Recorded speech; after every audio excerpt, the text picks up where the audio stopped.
Hurry up, 5 minutes. 5 minutos. Esta noche es muy caliente. Hey, download your TikTok app today so you can have Chinese spyware in your house for free. You go down! Give me money! Fucking future! We're talking about a fat ass and everything, yeah. I said loud ass. It's like I took a poop and it was one of those painful ones that brings a tear to your eye.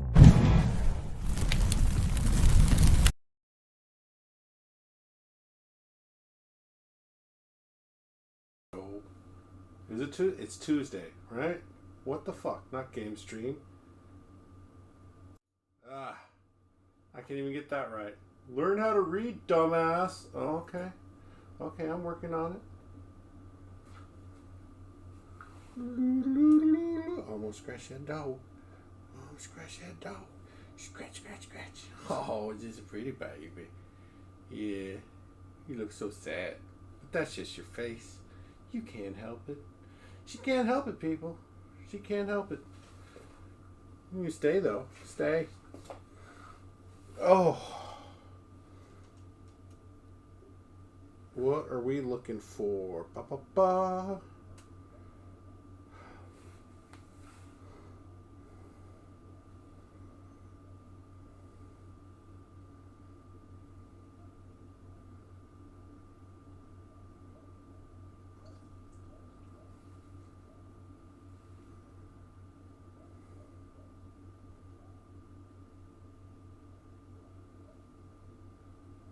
And then we found it. I think we did. Where did I fucking put that book? Why is the book on the floor? The book does not belong on the floor. You put it there, dog? Bet you the dog did it. Always blame the dog.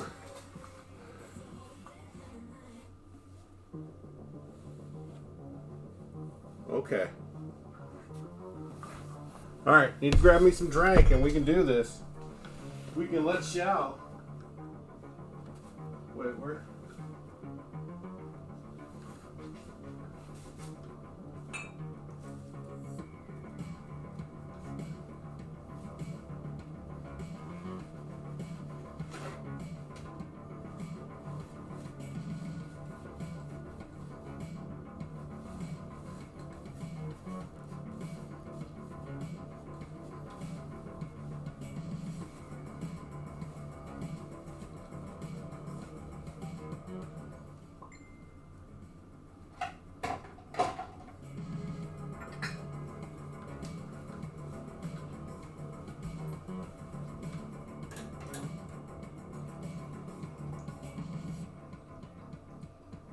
Getting some water, people.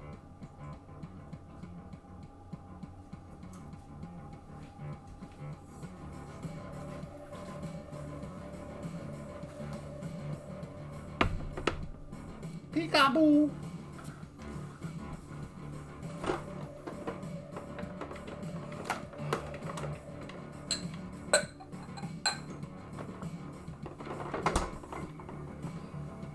What's on tap for tonight, bartender? Whiskey sounds nice. Okay, whiskey it is.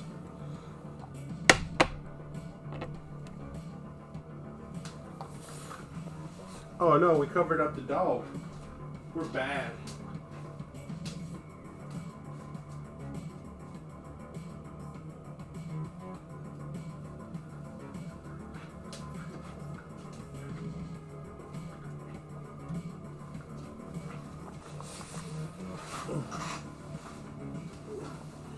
What you doing, dog? You being a good girl? Yeah? Look at that little wag, people. Sweet baby girl. Oh. And then? I don't know. I'm working on it.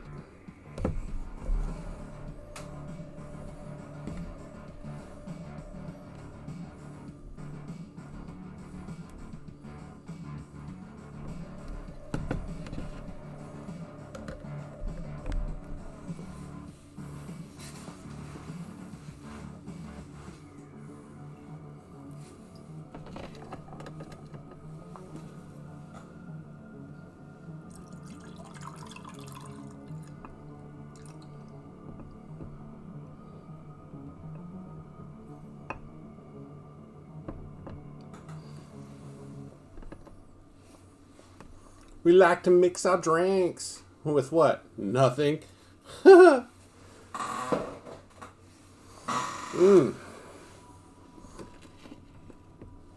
Okay, well, hopefully everybody's having a good night tonight. I know I am. It's a pretty good night.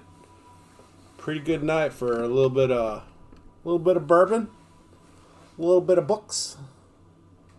Yeah. Oh wait. What you think about that, dog? We're gonna have ourselves some books and bourbon? She don't give a shit. What if I grab your ear? I'm gonna grab that ear. Oh, look at that little ear. Stay. Stay. And we told you nothing. No, we told you nothing. Huh? You're doing great. Keep up the good job. And as for the rest of you, do a better job.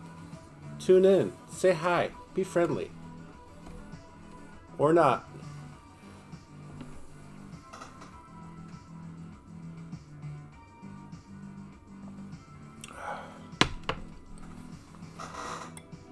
That does not taste expensive. It doesn't taste bad either. It's like, you know, when you have yourself some Kool-Aid, you're like, it don't taste expensive. Man, is it hitting the spot? Kind of like that. We're on that page. Guys, we're so close to the end of this. And I've got a book that I bought on clearance from Books A Million. It's the 10 worst serial killers. I don't know how they qualify worst, but I'm thinking it's going to be kind of gross and sick. Either way, we're going to have a good old time reading that one, right? Looking forward to that? Maybe. Possibly. Probably. I don't know. I know that if you guys are here, which you're not, but if you guys are here, then you're probably in one way, shape, or form as morbidly curious, if not obese, as me. Ha! Morbid. I'm working on it, man. Just one day at a time, living my life. Oh, do we send out those feelers? Come on, people, tune in. We're waiting on you guys. I don't want to, you know. By the way, look at this sweet mug that I got from, I want to say Marshall's. They had these sweet looking friggin' damn Halloween mugs, and I was just like, I think I need to get these. And I did. So, you know. I don't know. If I see something with skulls on it and I think the skulls look pretty cool, I'll get it. And thanks to all these spooky girls and their need to consume, there's more and more higher quality skull branded stuff out there than ever before. And it's a great time to like the dark and spooky because there's more and more quality products, not just chintzy Halloween products, available for purchase nowadays. Cheers to that.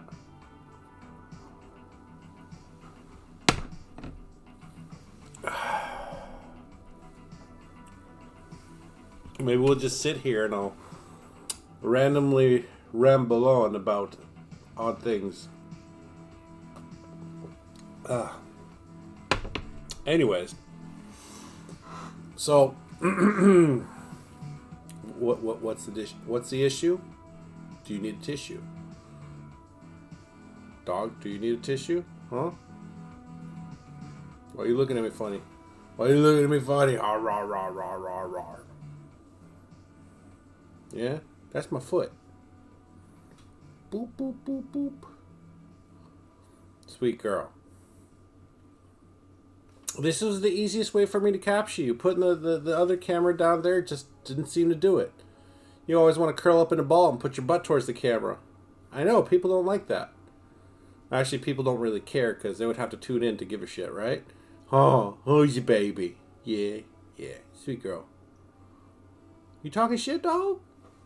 Dog be talking that shit, rah rah. Oh, she put her head on my foot. Okay, wait. Maybe that's a better angle. There you go. Oh, there you go. There you go. Comfy. My foot is going to melt. But don't move. You're going to disturb the dog. Oh. Anyways, maybe we'll take another sip or two because I don't think I can do this randomly rambling thing for much longer. Maybe you guys will tune in, but as things have been going, maybe you probably won't because, you know, everybody's busy. Everybody busy!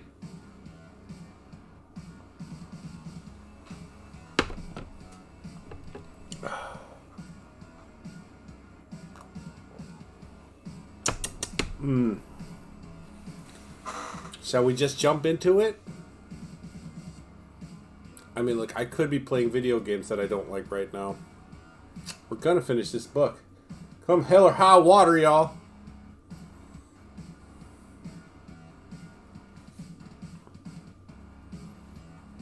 Oh my goodness, my left foot is super warm because it's underneath the dog's head right now.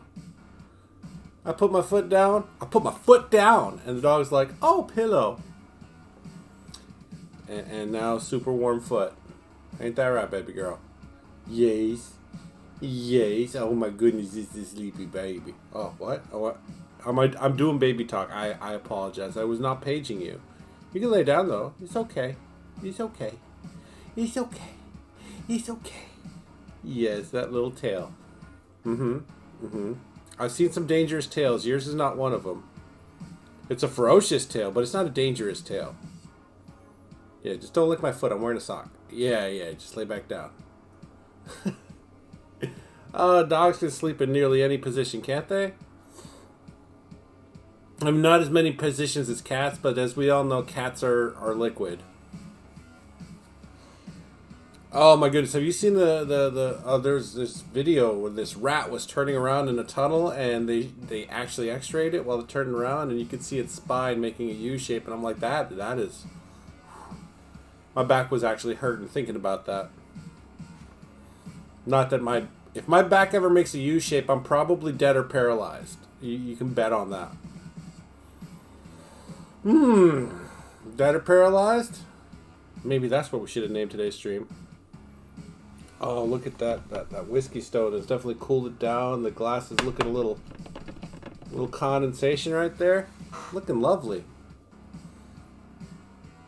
Oh, that's beautiful.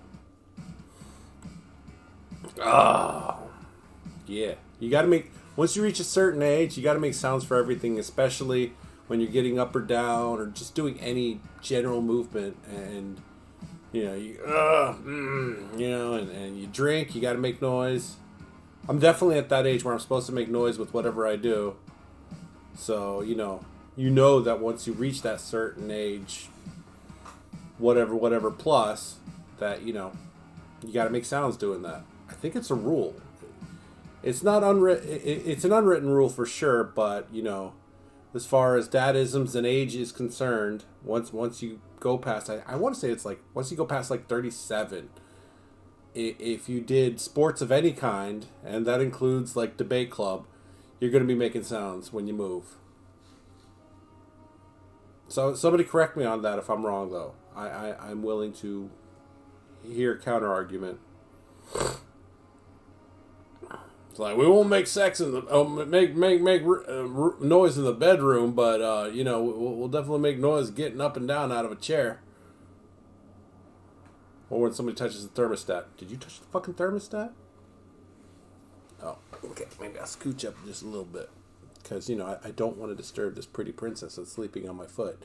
Pretty princess sleeping on my foot. Pretty princess sleeping on my foot. That's a good girl. Fuck. I said it there. I said it. You happy now? Pretty princess on my foot. I need to change some of these fucking tags.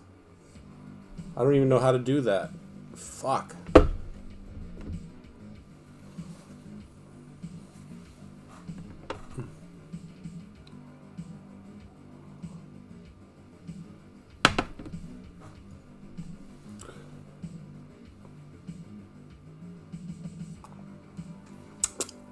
Okay.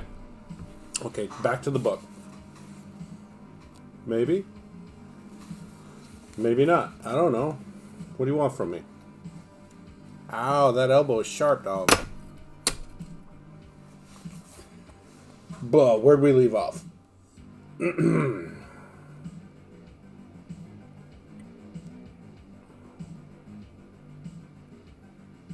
On September 17th, 1991, Use Your Illusion 2 debuted at number 1, while Use Your Illusion 1 debuted at number 2. We'd broken a record. No other artist of any kind had pulled that off since the Beatles. We were getting all of this major positive super news while all this negative drama was going on simultaneously.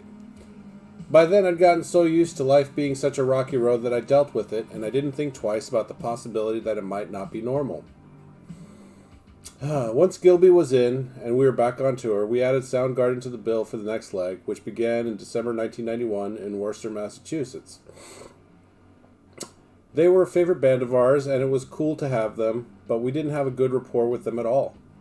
We had no common vibe with any of the grunge bands, actually, because we were such a big name. We were the Led Zeppelin of the time, so coming from their more underground indie point of view, they thought of us as fat, lazy, and self-indulgent. We'd take them on tour, and they wouldn't talk to us. It was hypocritical because they didn't really want to be there, but then again, unless I'm mistaken, they didn't say no to the gig. All things considered, Duff and I got along with Chris Cornell and Kim Thale really well, and I understood their wanting to steer clear of the circus all around them.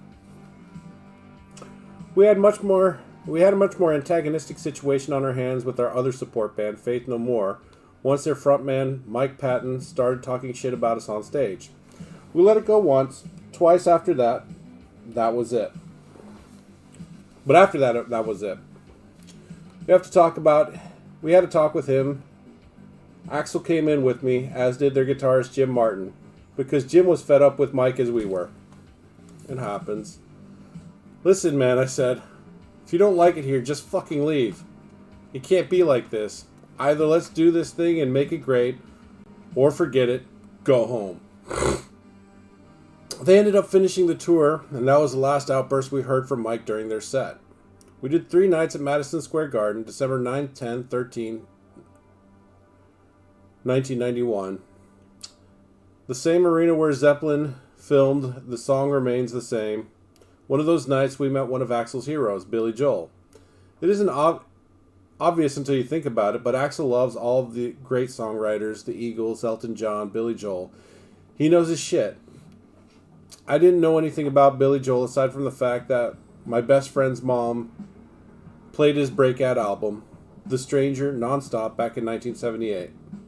But it was great to meet Billy that night because he's such an icon, and because he was very, very drunk, I had no idea that he was such a fuck-up, and I loved it. Duff and I could certainly relate to him, and Axl was really fucking happy. Billy was led into the dressing room, where we had all of our booze, and he rummaged around the bar area, making all this noise. "Where's the Johnny Walker Black label?" he said out loud, as much to himself as to us. There's no Johnny Walker Black, needless to say. We sent someone out, and they came back with a bottle for Billy in no time. That's really nice to have people that care about making a paycheck. Anyways, February 1, 1992 was our last show with Soundgarden at Compton Terrace, Arizona, and we decided to commemorate it with a little prank. We got ourselves a few inflatable sex dolls, and Matt and Duff and I took our clothes off and went on stage with them. Come to think of it, I was the only one of us completely naked. In any case, Soundgarden was touring the Bad Motorfinger album, and they came from a place where there was no fun to be had while rocking, so they were mortified. Poor Soundgarden. They look around, and we were screwing the blow-up dolls all around them. I was drunk and I fell. I got separated from my doll, and at that point I was totally naked. It was a scene. Oh my goodness, slash butt! Oh, sorry. Really small and grainy, slash butt, butt slash? Oh, wait. Oh, look, there's nudity on my channel.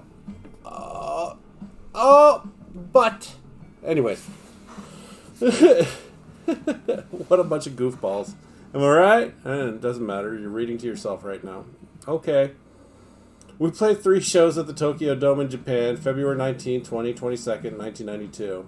Which was something, in fact. I played 5 shows in a row in the Tokyo Dome, with 2 with Michael Jackson and 3 with Guns N' Roses. I experienced the biggest contrast you can imagine between those 2 audiences. I can't think of a more surreal switch than playing one night for Michael Jackson, who was flying around the stage and had kids and toys backstage, to playing with Guns and everything that came with that world 2 nights later, all in the very same building. To top it off, I spent all day I had between the 2 shows at Tokyo Disney.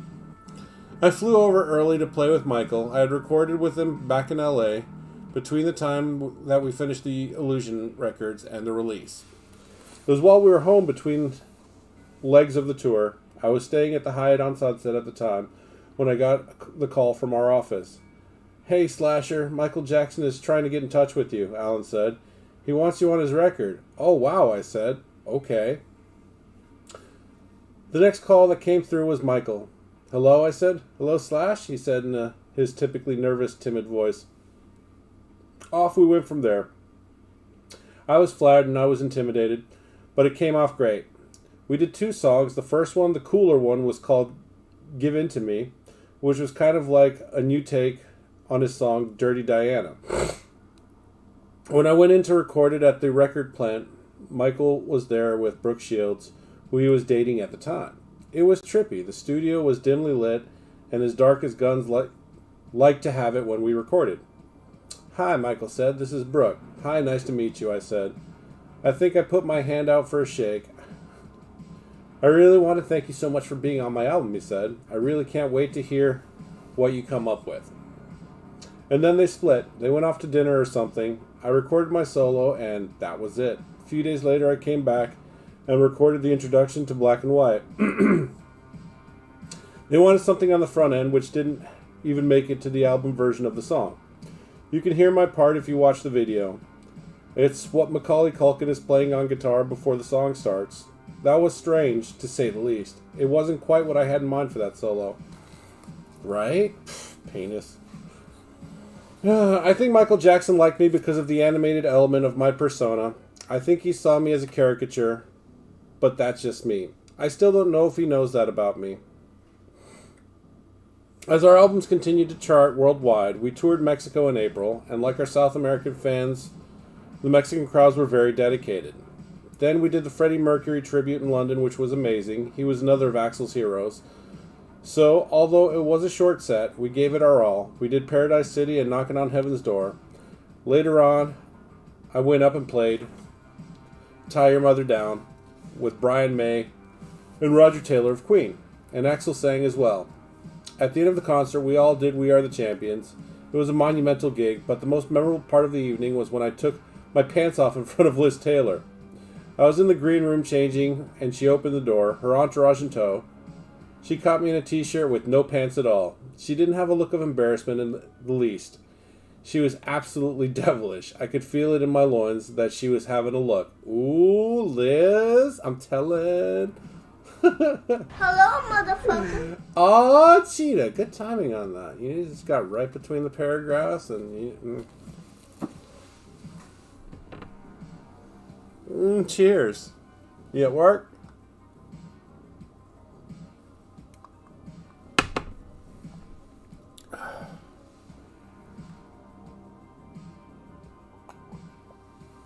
Or something. You're the first person to tune in. I appreciate it. That means we're going to have one viewer all night. Oh, is tonight the State of the Union? Well, who gives a shit?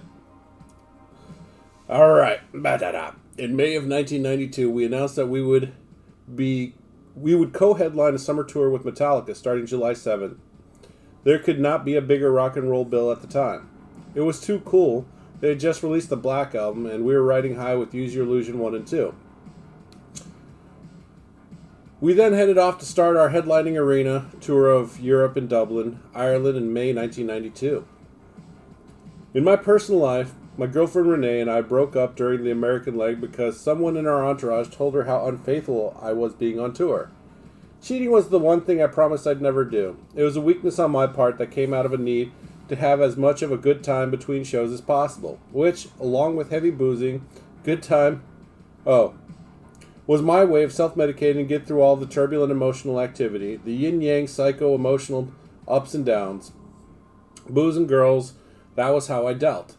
For the most part in our professional career, I hadn't taken full advantage of the exorbitant amount of women that were available to me, so now that I felt unsettled about what we were doing, I took advantage of all of it.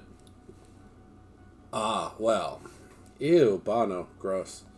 Unfortunately, as is usually the case, it all came out in the wash. We were in Chicago when I got a message on my answering service from Renee's stepbrother, who was a good buddy of mine. I was with the girl at the time, an actress, a real one, that I'd seen in a movie.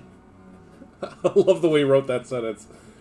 We were in my hotel room when I called him up. Hey man, it's Slash, I said. What's going on? Dude, he said, deadly serious.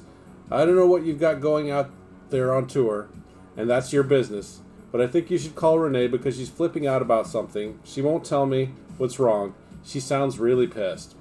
Poor Renee. I mean, what were you expecting? I called Renee and she told me off very colorfully. There, in no uncertain terms, she threatened me, letting me know that she had an uncle in Chicago, not knowing that I was actually in Chicago, who was connected, and who would happily take care of me if she asked him to. Slam, she hung up. I put down my phone. I looked at it for a second, then I turned to the girl lying in bed. Hey, I said, you better go. Okay, she said, annoyed. She sat up and started looking for her clothes. Then I thought about it for a minute. Well, not right now, I said, and got her back into bed. Needless to say, Renee and I were apart for a while after that. Damn it, Slash. The European tour was amazing, and there were many memorable moments. We did this one show in Paris, where Axel got this idea in his head that we should have people come out to play with us to record it for a pay-per-view show on some global TV network. Axel got Aerosmith, Lenny Kravitz, Jeff Beck, and pulled this move that seemed almost gratuitous to me because they were famous artists. As you know by now, Aerosmith was my favorite band, Beck my favorite guitarist, and I'd been on Lenny's album. I felt like this was an effort on his part to keep me satisfied because he rarely made grand gestures aimed at keeping me happy. He'd have to have been blind to not know how pissed off I was as the tour wore on. He dumped all of the band responsibility personally on me, finding Matt and Gilby to hiring the support musicians. I think in his mind, this pay-per-view concert was throwing me a bone because when he ever did get around to making a peace offering, Axel never did it with words. All right. I mean, he makes a suggestion that makes you do all the fucking legwork of pulling all the strings to pull it together. Oh, okay. Sure thing, Axel. That's really grand of you. I wish that he did that because that concert was very expensive for us, and although it was seen by millions, it didn't really seem entirely necessary. But once again, I agreed to it. Truth be told, I was excited to do it, as excessive as it was. Whenever I get on stage to play Aerosmith, it's only because we happen to be in the same city at the same time. They usually invite me, but I'm lucky if they even send a car to take me to the venue. We gave every performer on that red bill carpet treatment. First class travel and accommodations in Paris, all of it.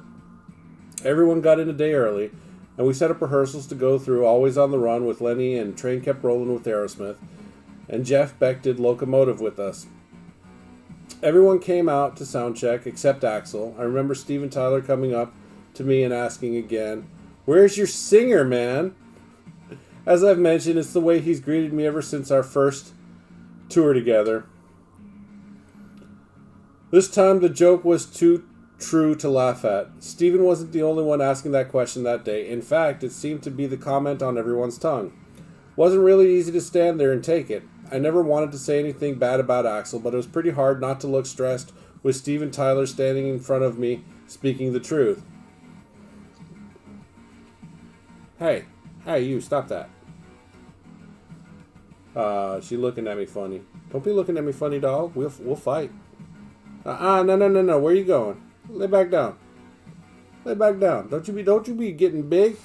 Don't you be getting big in them britches. You know, lay down. Lay down, baby.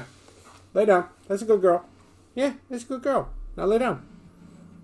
Spinny spin. Do the spinny spin. And butt down. Oh, there you go. That's a good girl. Thank you. Thank you. Oh, just pretty baby. Woo! I remember doing sound check the day of the show, going through Locomotive with Joe Perry and Jeff Beck. and talking through the guitar parts. Jeff was standing there playing while he talked to us. It was so cool. He was just laying out these amazing licks nonchalantly. "So you've been practicing?" Joe Perry asked him. I thought that was a weird thing to say. It was Jeff fucking Beck. Jeff blew his ears out at soundcheck, however. Well, actually, Matt blew Jeff's ears out.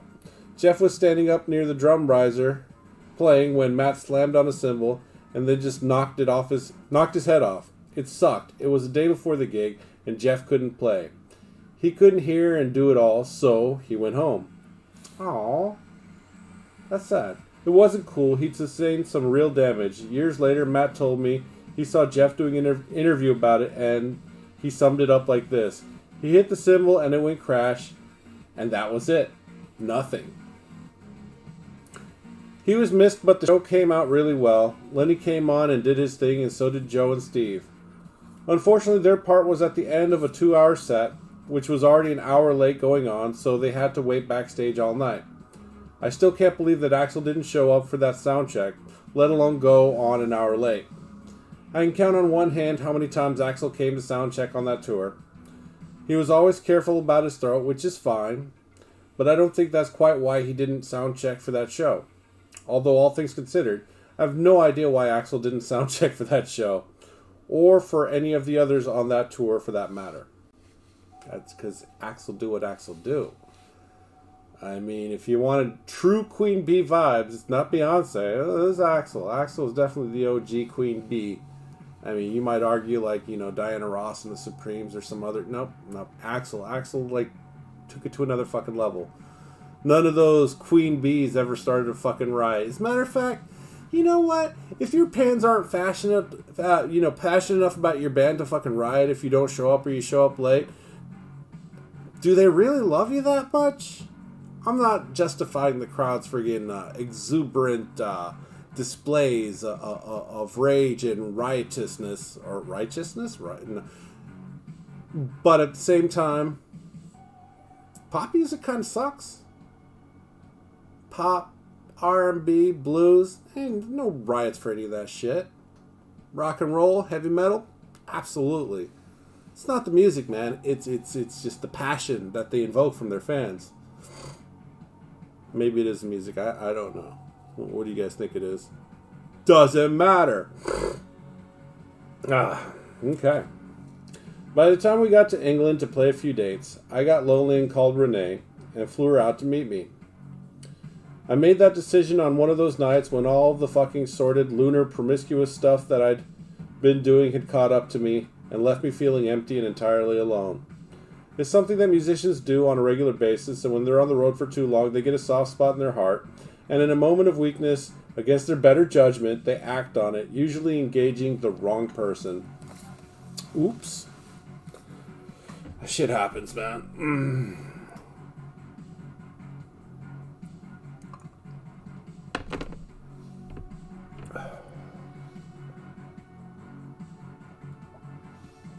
I mean, I wouldn't know from personal experience, but we've all done things in our lives. Once you get past a certain age, I don't think there's anybody that's lived their life without any regrets. Painless. So anyway, a day or so later, there she was. I waited for her in the hotel bar, and when she showed up, I was totally distracted and starstruck because Jonathan Winters was there. He's one of my comedic idols, so we ended up having drinks with him and his wife, which was great. Renee and I had a very civil time. She traveled through England with me and we discussed getting back together. But she came out there in the same frame of mind she was when I first met her, not giving me any. There was no way she was staying on tour very long.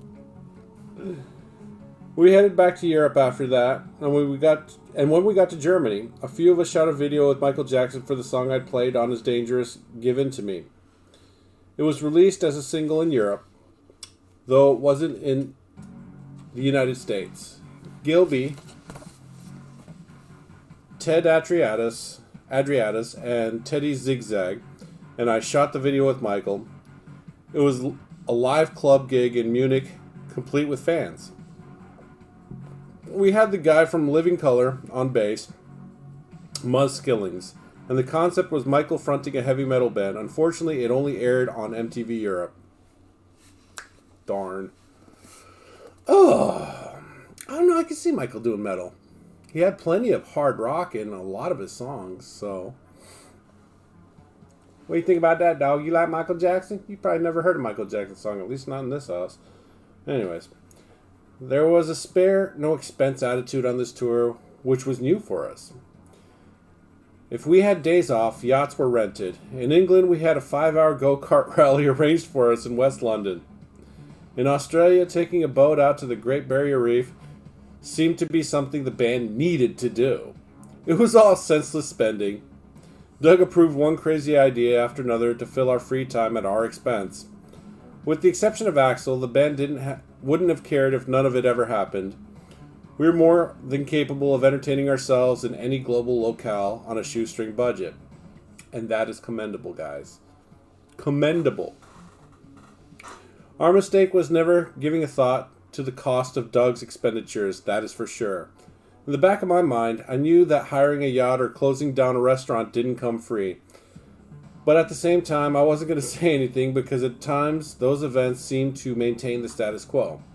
I know that Doug's motivation, he did everything he could think of to keep everyone happy, but at the same time, every time he arranged one of his grand gestures, it was a strike against him in my mind. I resented Doug's influence in that regard, but all the same, I couldn't get too directly pissed at him. Doug was so far up Axel's ass that at that point, that Doug saw whatever Axel was looking at crystal clear. I mean, it happens. Sometimes you gotta milk that golden goose. What does that mean? I don't fucking know, but that's what he did. But, yeah, sweet girl. I always found it suspect that Doug was our manager, yet he was out on the road all the time. He found a million excuses to be there, and aside from the few legitimate ones, the truth is, in my opinion at least, he was there to try to keep Axel under his thumb and so protect his own job. By becoming tight with Axel, he was our road manager. Doug had secured himself his new position as our manager, or so it seemed to me. I wanted to keep it all going, too much to worry about extravagances, but I thought it was ridiculous, as someone who was employed to guide our career was not only arrogant enough to let these wasteful expenditures happen, but was also arrogant enough to enjoy most of them himself on the road, as if he were earning his keep on stage every night. You know. At the end of the European tour, we returned to the States, and Axel got arrested the moment we landed in JFK, New York, July 12, 1992. He was considered a fugitive stemming from the warrants out for his arrest by St. Louis authorities in connection with the riot in 1991. 2 days later, in court in St. Louis, he pleaded innocent to 4 counts of misdemeanor assault and 1 of property damage, and a date was set for October. We were allowed to begin our tour with Metallica 3 days later as scheduled. While Axel took care of his business, I had 5 days off in LA, and my first night in town, I went out to dinner with Renee. After dinner, we had exhausted all the small talk we had in us, and the conversation shifted to the subject of seeing each other regularly again. No, she said, I'm not going to do that again. Oh no, I asked, completely into it now. Why not? I will only be with you if we get married. Oh yeah? I said, really? She handed me the ultimatum. Because marriage was the furthest thing from my mind, I was emotionally needy, and I don't know if she sensed that, but under the gun I folded. I told her I needed to think about it, and then I came back to her with a ring and we set a date. So romantic, Slash. The Metallica tour started in Washington, D.C. in July 1992. We had a meeting before it began because the Metallica camp was concerned. We were having major problems getting on stage on time, riding that high-low roller coaster. Metallica was not a band to pull that kind of shit at all, so they wisely opted to play first as to avoid being pulled down by our bullshit. I don't fucking blame them. I don't blame them. Do you blame them? Nobody blames them. I have so much respect for James. I think he's one of the most prolific singer-songwriter guitarists ever. I had looked up to the band since Master of Puppets, which came out just before Appetite.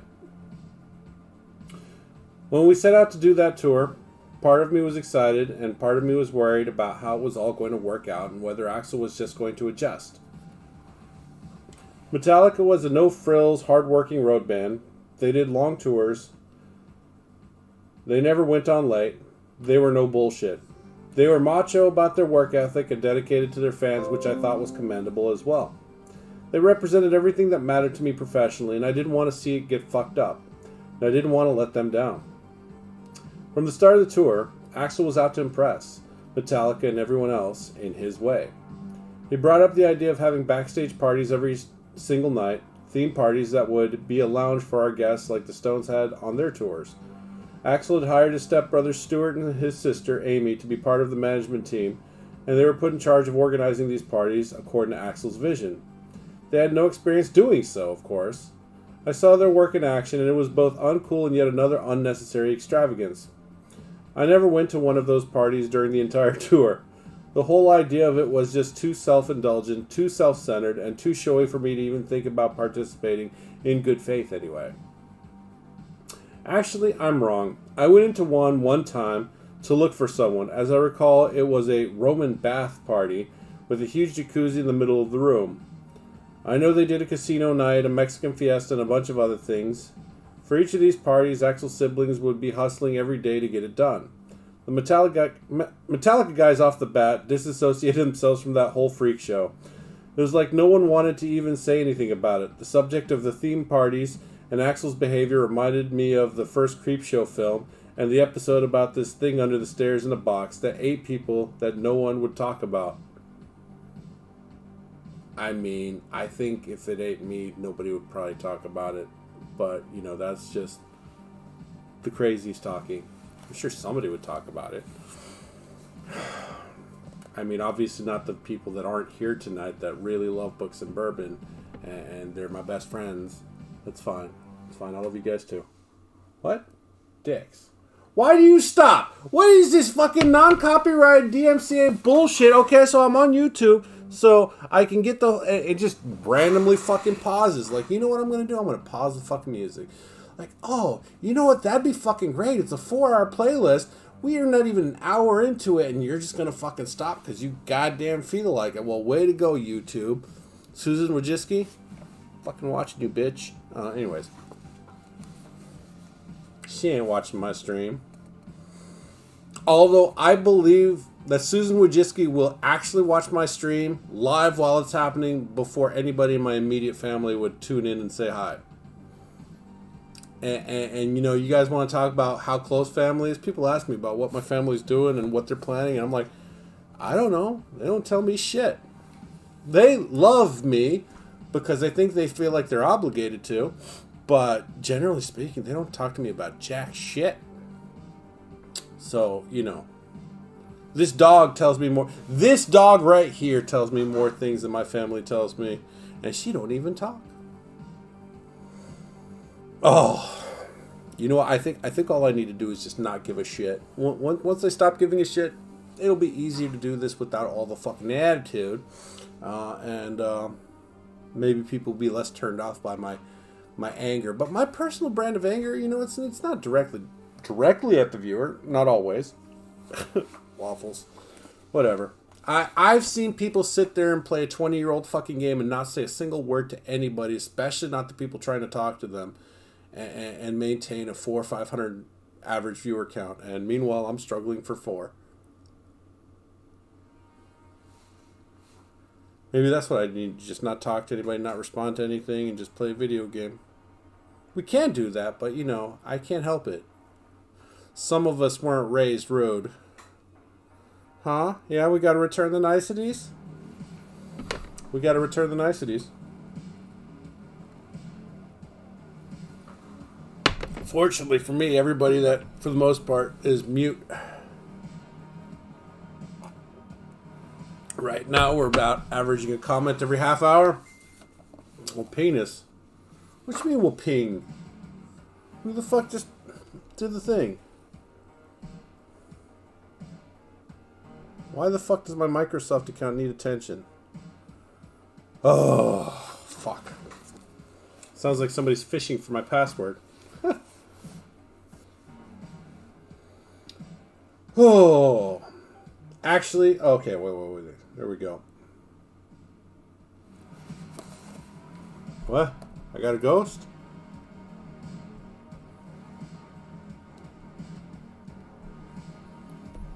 Well, anyways. Somebody finally looked at the picture I sent them. Ha, waffles. Oh, it was always a good time. But all the same, Axel and our inability to get on stage on time was like the big elephant in the room every night. No one would bring it up, but it was obvious what we were all thinking about. That we were all thinking about it. Lars Ulrich never said anything to me, but he did to Matt, and it was humiliating and embarrassing how lame those parties were, and how disappointed Metallica was that we couldn't even get on stage on time. I think that the reason Axel went on stage so late and never understood how offensive, selfish, and inconsiderate it was to everyone involved, from the fans to the band, was that he saw it as something other than what it was. That was why he felt like he was doing something that other people just didn't get. I think somewhere in his mind he thought it was cool to keep people waiting, as if it just served to build anticipation rather than create frustration. I think it was all summed up, building up what Guns meant to him in his mind. And in the face of that, we simply could not comprehend how what he was doing didn't make complete sense to us or the rest of the world. And I couldn't do a damn thing about it. Metallica was earning the exact same paycheck we were every night, but while we pocketed the whole thing, we were blowing 80% of both on union dues for all of the overtime we cost ourselves going on late and on these stupid theme parties. It was just bad. It's too bad. Our roller coaster of dysfunction really peaked on tour with Metallica. When it all went off without a hitch, that double bill was the greatest thing going. When it didn't, it was a nightmare. For us, for the most part, our chemistry on stage was beautiful, and despite the drama within the band, but there were times when it spilled over. Sitting around for a few hours, waiting to go on, that really spoiled the music. It was like being an athlete who'd warmed up, then cooled down, then had to run the race. It took a while to get into the groove, but we always got there. Off stage, however, our chemistry was awful, and it became hard to ignore as the tour went on.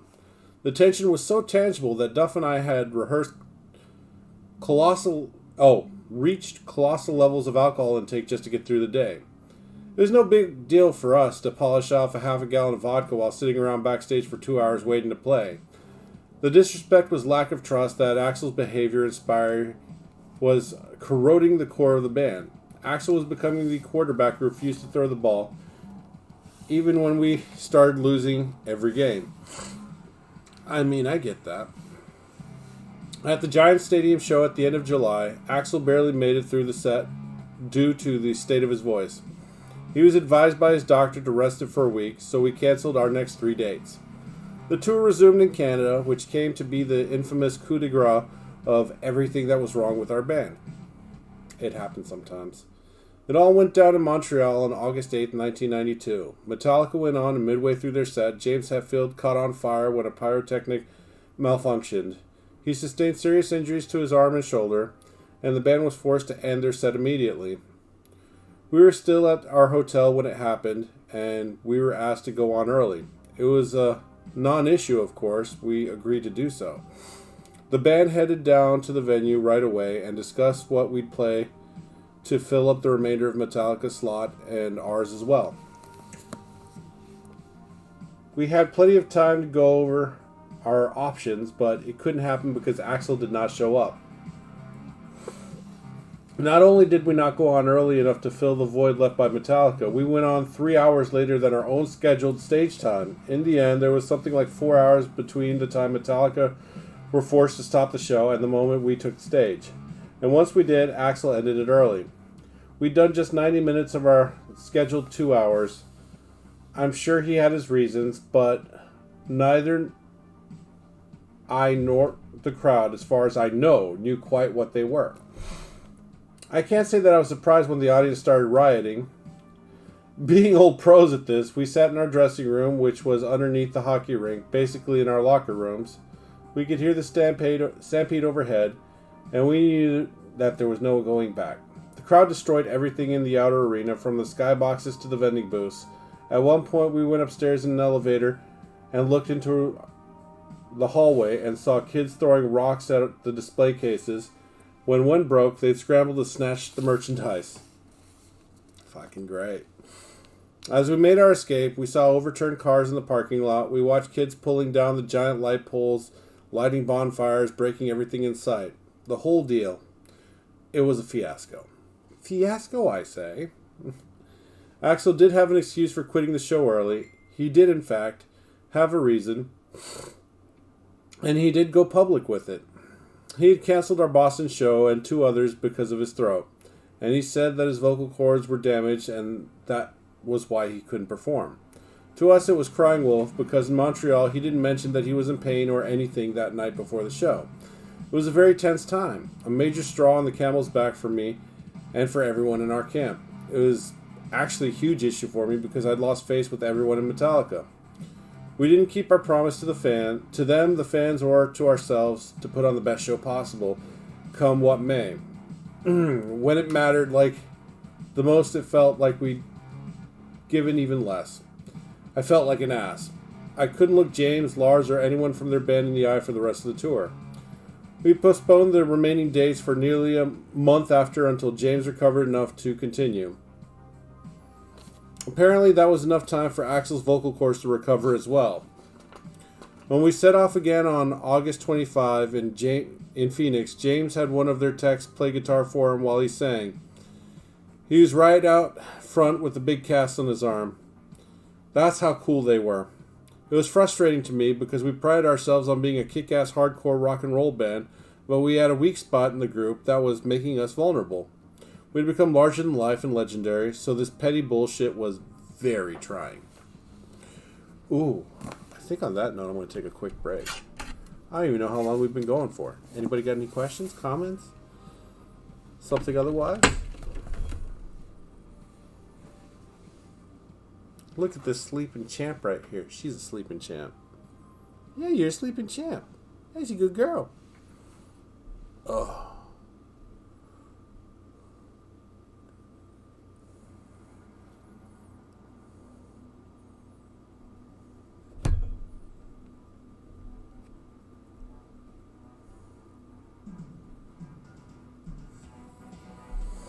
Okay, so, we're going to take a quick break, 5 minutes, and I'll be back to my beautiful silent throngs. You guys are the greatest. Oh, and I could probably use a refill. Maybe, possibly. I could use a refill.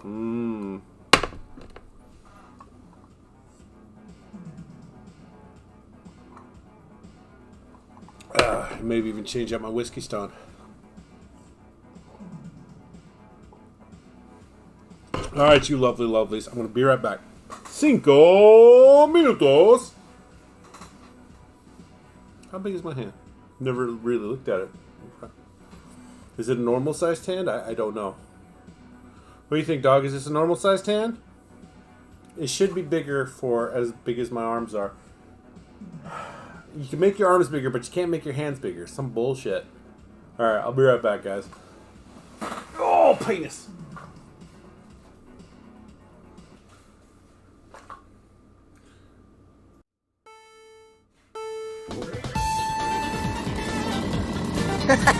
Here I come. Hey!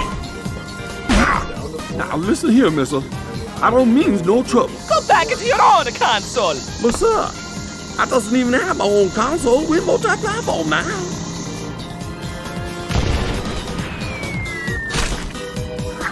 Knuckles? It must be a Mario.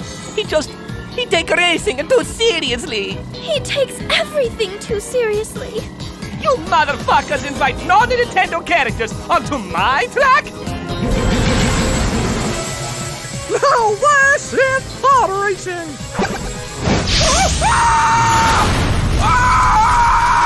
Holy shit! He's killing all the non-Nintendo racers. What is he? Some kind of racist? You're not Nintendo. You're Pretendo. You're all race strangers!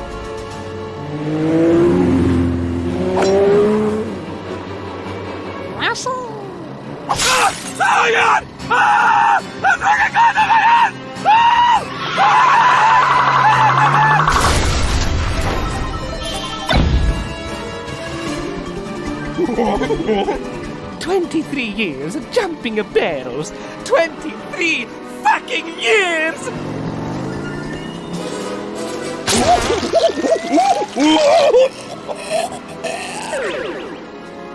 Oh God! Oh fuck! Oh fuck! Oh fuck! Luigi! Coming for you, nigga.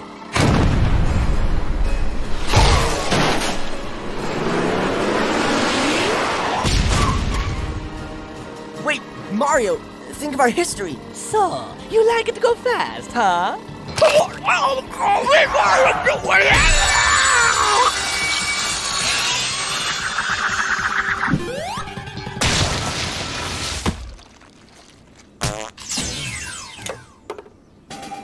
All right, I caught it. Now it's mine and I can force it to do whatever I want.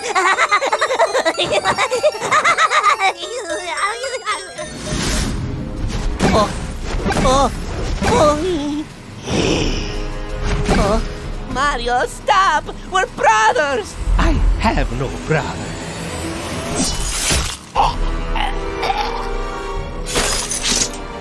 Mario!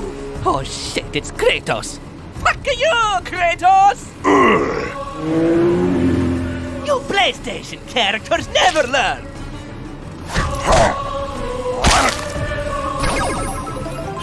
Suck my mushroom tip, you fucking son of a pig!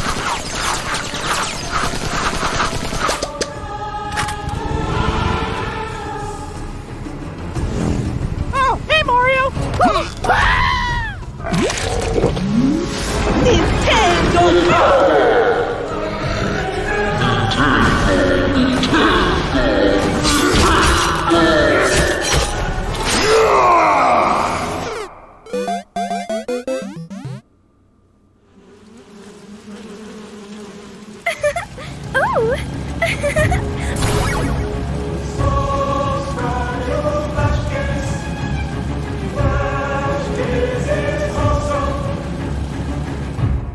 Flash kids. I'm sorry, boy. Oh, come on. Don't do the dance. Don't make this harder than it has to be.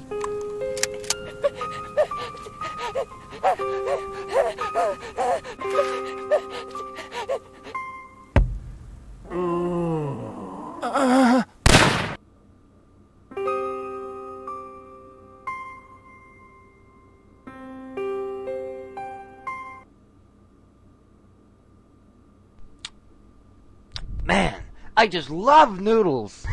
Not as much as me, dude. Not as much as me. Oh yeah? I bet I love them even more. Okay then, how much do you love noodles? This much. And I will always love noodles. Yeah, I'll always love noodles. Yeah, I'll always love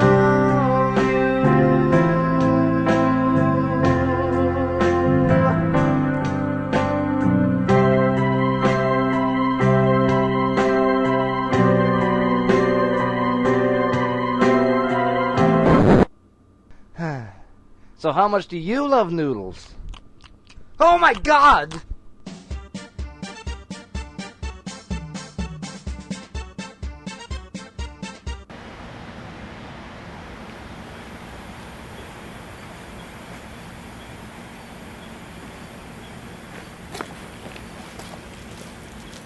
Ladies and gentlemen, Colonel P.T. Chester Whitmore is proud to present Bongo Chungo and the Zimbabwe Songbird. Do you see Banana Man hopping over on the white hot sand? Here he come with some for me, freshly taken from banana tree. Banana Man, me want a done. Give me double and a bonus one. Give me more for all me friends. This banana flow will never end. Do you want a banana? Peel it down and go Do you want a banana? This banana night we dance around the flame. Then we get to play the spirit game. Spirit names we shout out loud. Shake the thunder from the spirit cloud. All the songbirds in the tree chant a tune to let the spirits free. Then we see them in the night. Spirits jumping by the firelight. Do you want a banana? Peel it down. Oh.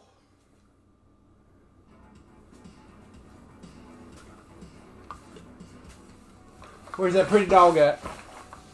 Where's that pretty dog at? She went to the bedroom. She's ready for the big sleep. You always ready for that big sleep. Come on, mama. Come on, mama. Over here, come on. Oh, there's that pretty girl.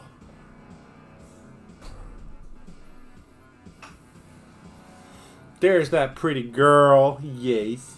Yes, hello, pretty girl. Look at you. You're so good at laying down. Oh, my goodness. Oh, look at that pretty baby. Oh. Don't get old, people. It's overrated. Oh. Oh, you sweet baby. Oh, you sweet baby. Yes. Oh, you sweet baby. So, the first thing I did when I finalized the sale, purchase of this house, was I asked my friend Jennifer, I was like, do you like wind chimes? She's like, yes. And so I gave her the wind chimes directly off my porch. Because I don't need to advertise that Psycho lives here. I fucking hate wind chimes. I don't know why, but I just... What some people find soothing, I find highly irritating. Like the easy listening fucking gets under my skin. I don't know what it is, but it just... It's like nails on a chalkboard for me. I can't begin to describe how fucking annoying... Oh, God, I hate light music. Ooh, why? Sometimes people just want to relax. I'm like, that's not how I relax. I mean, sure, I can listen to like classical, but you know, it's big and it's heavy, you know. You can't have a 50, 60, 75 person orchestra and do whimsical. I mean, you can do whimsical, but you know, it's heavy. Layers upon layers upon layers. Anyways, what am I babbling about? Yeah, no wind chimes. Don't do it, people. You're better than that.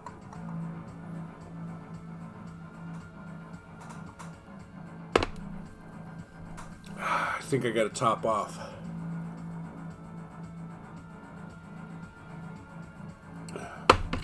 We need a wee bit more whiskey. What do you think, dog? Do we need more whiskey? She don't give a shit. Doggo don't give a shit.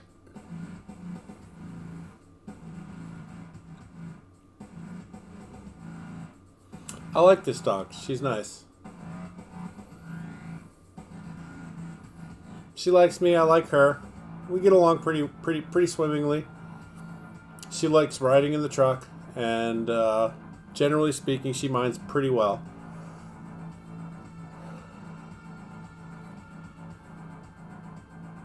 Some people tell me that she's a good girl. I'm like, oh, I don't know about all that. She's an okay girl.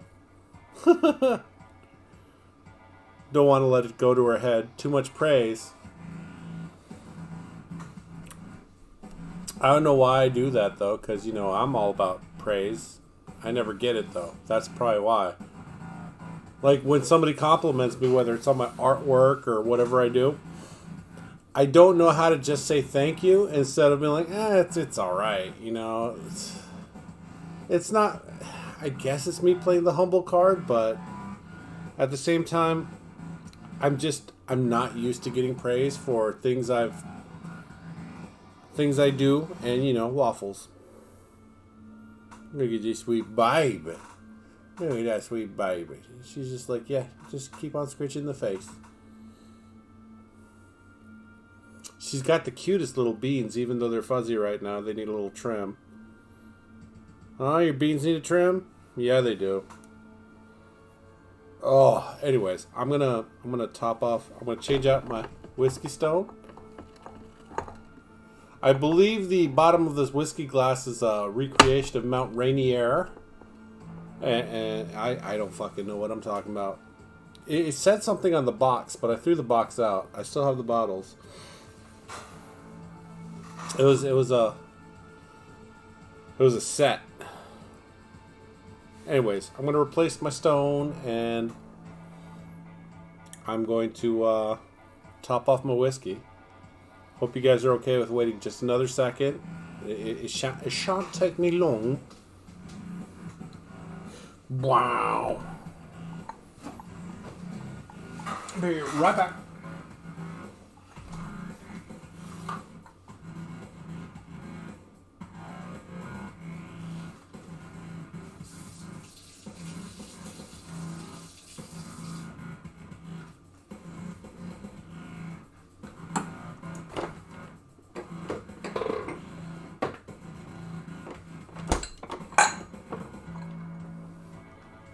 See, I'm back already. Did you guys miss me? It's been so long.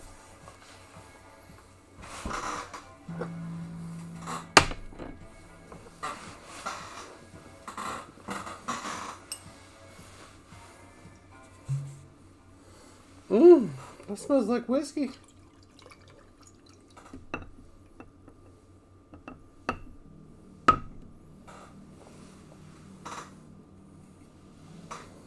You know, I clowned on this one dude many a year ago, but he deserved it. He wouldn't let me into his clan, you know, this gaming clan, because he wanted to hook up with my ex, which I was just like, I don't give a shit. She's a grown-ass woman, you know. If she gives you the okay, which she probably would have, because she said okay to me. I mean, penis. But, oh God, was I gone for too long? And another one? I mean, fuck. Rude. Y'all keep on tuning out, not saying shit. Sealark's the only one kind enough to say be right back. Anyways, it's fine. But yeah, the guy claimed that he was a window washer making something like 75 large plus. And the thing that made me really put him on blast was the whole, he was talking about, well, he said that he was a special forces fucking commander. Turns out, according to him, he was a quick boat captain, which for anybody in the know, you know, as far as like Navy SEALs at least, you know, that quick boat is how they get from the carrier to the shore.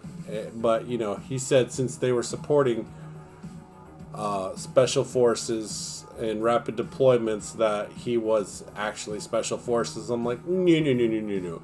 You're supporting special forces, which makes you an integral part of high priority missions, but that does not make you special forces. I mean, by that logic, almost everybody that's in the military forward deployed, whether it be commo or quartermasters or whatever, are all supporting special operations.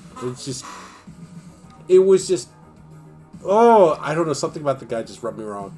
But I will take back one thing that I put him on blast for. He would always like, whiskey. I'm like, whiskey's disgusting. And to be fair, it kind of is. But as far as acquired tastes go, I kind of like whiskey now. Specifically bourbon and rye. Those are... Look, the only thing the fucking damn lockdowns during the epidemic has taught me is that, you know what? Liquor doesn't need as much chaser as you think it does, and it's okay to sometimes savor things, even though they do burn a little bit. And quite honestly, whiskey is one of my favorite new things. I mean, it's relatively new. I've only been drinking whiskey for a couple of years now. I mean, yeah, I've been drinking whiskey for like 20, 30 years. Let's not worry about that, but that was always with Coke or with a chaser of some sort. And I guess I do have water as a chaser, but that doesn't count. Does it count? I'm not even putting ice in it to water it down, you know?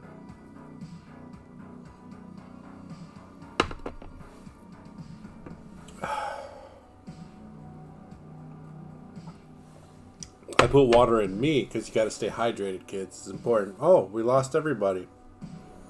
Well, maybe I'll just call it here. I mean, since you guys don't want to talk and nobody wants to interact, that's fine. I'll read for a little bit longer, but I swear to God, if that view count goes to 1, it's done. Oh, I'm not threatening anybody. I'm not mentally equipped to handle this level of rejection by people who claim to be my friends. It's okay. It's fine. It's fucking fine. Where'd we leave off? We resumed our tour with Metallica and made up the dates we'd been forced to cancel. In September, we had an incident with opening act Faith No More, and they opted to leave the tour earlier than they were supposed to. They broke up shortly afterward. We replaced them with Ice-T's Body Count, who were about as infamous as you could be following the release of the single Cop Killer. We had our good friends Motorhead out with us as well. I got up and played back in my car with them at the Rose Bowl. When we got to the Bay Area to play the Oakland Stadium on September 24th, 1992, I got into a bit of trouble. We were staying in a hotel in San Francisco, and before I went to the venue that afternoon to soundcheck, I got into a huge argument with Renee over the issue of our prenuptial agreement. It descended into a screaming match and a fight so abrasive that I was beside myself pissed. I went to the gig so angry that I was determined to do what I do when I want to act out. Get some smack. God damn it, Slash. I hadn't done any in so long because, as unhappy as I was with the band, I was not about to cripple my professionalism. But this gave me a worthwhile excuse as far as I was concerned. You know, I get it. I do get it, my buddy. My friend. Can I call you my friend, Mr. Saul? We got to the show and I ran into an old friend, a porn star we'll call Lucky, who I'd known some years before. She was a friend of an ex-girlfriend of mine, the porn star Savannah, whom I dated for a few months when I had downtime in LA during my time off from Renee. Savannah was intense. I had no idea that she was a junkie. The clue I should have picked up on was that she only liked to fuck after she'd fixed. I didn't know it at the time. We got into a huge fight one night when she spontaneously decided to give me a blowjob in the middle of some bar in New York City. How dare you, sucketh mine peen, wench! Ooh, there goes that whiskey. I first met Lucky when she came over to hang out with us at the Mondrian? I think that's how it's pronounced. I have no fucking clue.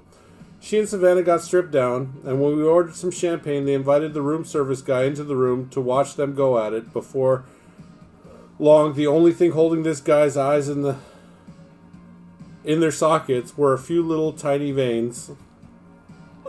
Anyway, I ran into Lucky at the show, and we got talking. I gave Lucky passes about $700 in cash to get me as much heroin as she could find. We did the show. It was great. Then I went straight back to my hotel room and waited. I kept drinking the whole time. Maybe did some blow, but when she showed up at 5 a.m., I was pretty much ready to pass out.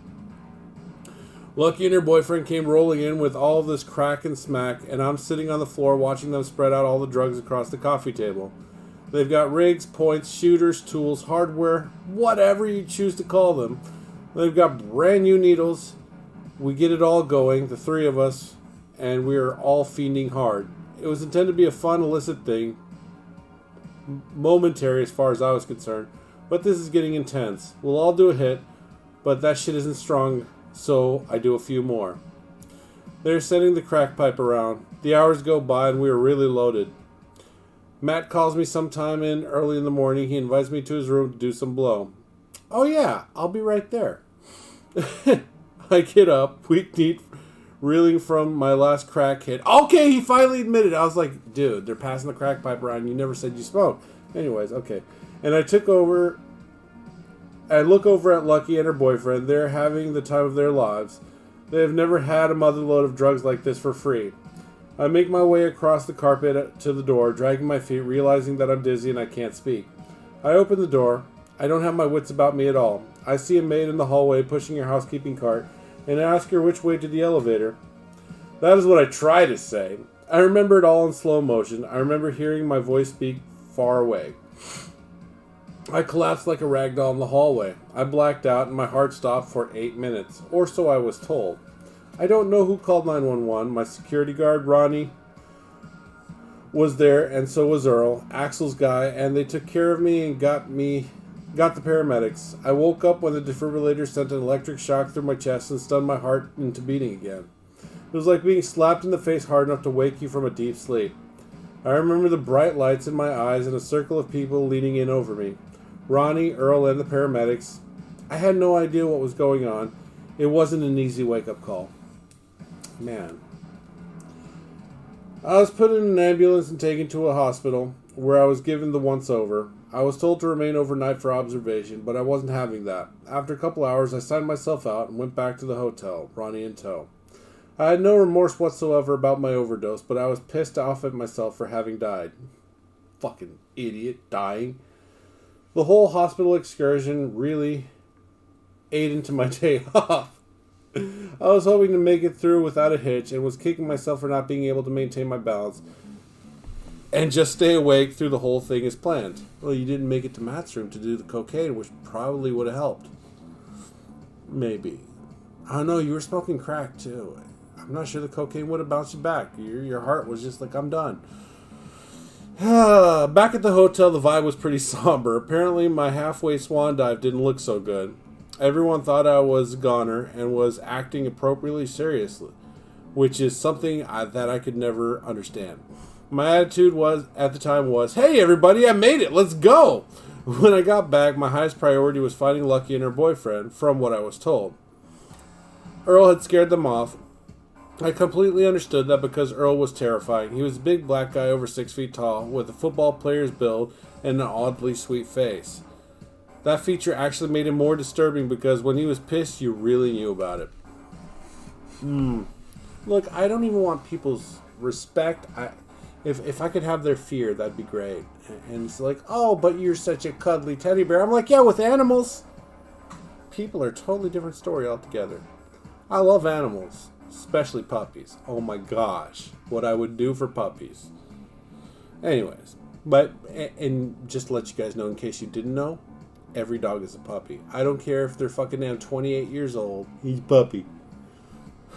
They're all puppy. They'll always be puppy. Call it what you may, but I have a weird obsession with dogs. I love them, and a lot of them love me. Anyways, the ones that don't like me, well, they're functionally retarded, but I love them too. Back at the hotel, blah, blah, blah, blah. Okay. I'm sure the mention of prison of me and me dying was enough to drive Lucky and her man to vacate quickly. It wasn't their fault that I couldn't hold my shit together. I don't know for sure, but Earl probably threw the dope away in the course of kicking them out. At least that's what I told myself, because they hadn't left me anything, and that bummed me out most of all. Priority slash! I'm loving your fucking damn joie de vivre, just the passion for life attitude you've got. It's just like, I almost died. What? He did die. And he's just like, where's my drugs? I like it. I like it a lot. I cooled down in my room for a few hours, with both security guards posted in the hallway outside my door to ensure that I didn't go anywhere. Eventually, Doug Goldstein came in and launched into one of the most pathetic displays of bullshit concern that mankind has ever known. He gave me a long speech at the top of his lungs about what I'd just done, about how people love me, and this and that and the other. It was very aggressive, very dramatic, and very fake. To illustrate his seriousness, he threw a bottle of Jack Daniels through the television. When he left, I retrieved that bottle, which hadn't broken, and poured myself a stiff drink to get over his intervention. N-word scissor hands. Are you fucking for Wow.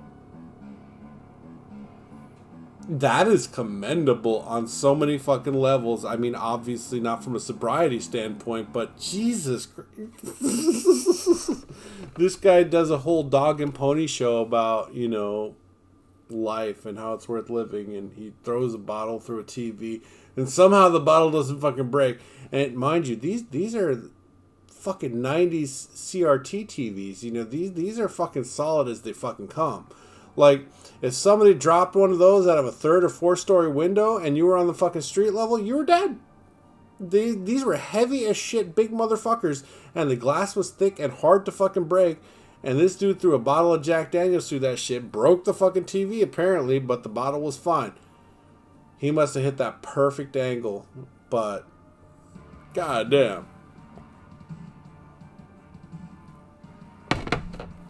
And then Slash up and decides to grab that bottle and make himself a drink.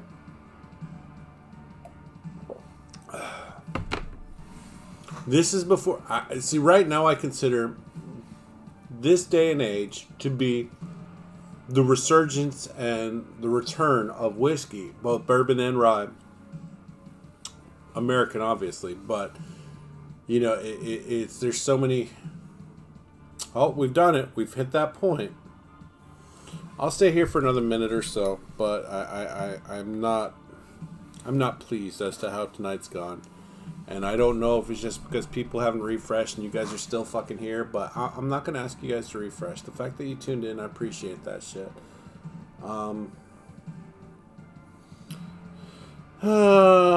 said I would end it as soon as we got down to 1. We're down to 1, so, you know, I'm pretty much fucking done. I do enjoy reading and having a glass or two of whiskey, but it's only fucking 10:30. It's not even 10:30, people, and everybody's fucking gone. I can't comprehend what could be so fucking important at this time of night that nobody can talk to me or be here, but it's late. People got to work in the morning. Cool. It don't take much. Maybe I'm asking for too much, you know. Tune in every day. You don't even have to say hi. Refresh every now and then. That's a big ask, apparently. What do you think about that, dog? Huh? Is that a big ask? Is that a big ask, mama? Yeah? Is it? Okay. Well, apparently it's a big ask. I apologize to put my friends out like that. And, the fact that Twitch has it up their fucking ass, and YouTube as well, to not promote me on any level. That's fine. So, you know, because I'm... What's the fuck? I don't even remember the term right now. Since I'm, not ghosted. What's the term? I don't even remember the term right now. I'm fucking a little bit livid and slightly buzzed at this point. Shadow banned. Since I'm shadow banned because, you know, it says Christian conservative in my fucking damn title, they put me 20 pages further back than I should be. And of course, I'm never going to get the goddamn traffic. But either way, thanks for not trying. I'm just going to sit here and stew and fucking brew. Whatever.